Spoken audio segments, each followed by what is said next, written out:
আমাদের প্রিয় নবী হযরত মুহাম্মদ সাল্লাল্লাহু আলাইহি সাল্লাম কালোজিরা খেতেন এবং আমাদেরকেও খেতে উৎসাহিত করেছেন। চলুন জানার চেষ্টা করি কালোজিরা সম্পর্কে বিজ্ঞান কি বলে।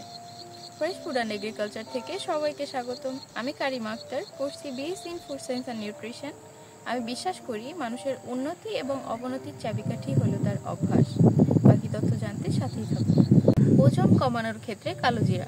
একটা গবেষণায় গবেষকরা 90 জন মহিলাকে নিয়ে 2টি দলে ভাগ করলেন এবং এক দলকে প্রতিদিন 3 গ্রাম করে কালোজিরার তেল খেতে দিলেন এবং অন্য দলকে কালোজিরার তেল খেতে দেওয়া হলো না। 2 মাস পর দেখা গেল যে দলকে কালোজিরার তেল খেতে দেওয়া হলো না তাদের তুলনায় যে দলকে কালোজিরার তেল খেতে দেওয়া হলো তাদের ওজন প্রায় দ্বিগুণ কমেছে। কোমরের মাপ কমাতে কালোজিরা। যাদেরকে কালোজিরার তেল খেতে দেওয়া হয়নি তাদের তুলনায় যাদেরকে কালোজিরার তেল খাওয়ানো হয়েছিল তাদের কোমরের মাপ কমেছে প্রায় দ্বিগুণ। রক্তে খারাপ কোলেস্টেরলের পরিমাণ কমাতে কালোজিরা। যাদেরকে কালোজিরার তেল খাওয়ানো হয়নি তাদের তুলনায় যাদেরকে কালোজিরার তেল খাওয়ানো হয়েছিল তাদের রক্তে খারাপ কোলেস্টেরল বা ট্রাইগ্লিসারাইডের পরিমাণ কমেছে প্রায় দ্বিগুণ।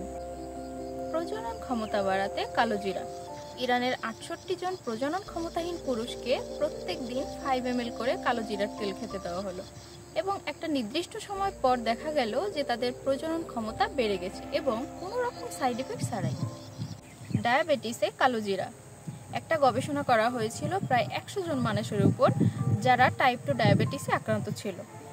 20 দিন ধরে তাদেরকে 1 চা চামচের 4 ভাগের 1 ভাগ করে কালোজিরার তেল খেতে দেওয়া হলো এবং এই 20 দিন পরে দেখা গেল তাদের ব্লাড গ্লুকোজ লেভেল অনেকটা কমে গিয়েছে।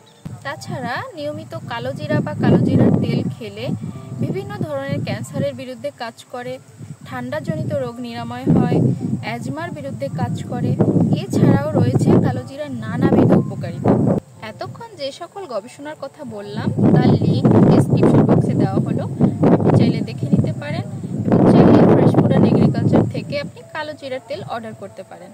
বৈজ্ঞানিক পদ্ধতিতে কখন কিভাবে কালোজিরার তেল খেতে হবে সেটা জানতে হলে আমাদের কমেন্ট করে জানাতে পারেন। আমরা সাথে সাথে রিপ্লাই দেওয়ার চেষ্টা করবো ইনশাল্লাহ। সবার সুস্থতা কামনা করে আজকের মতো বিদায় নিচ্ছি। আল্লাহ হাফেজ।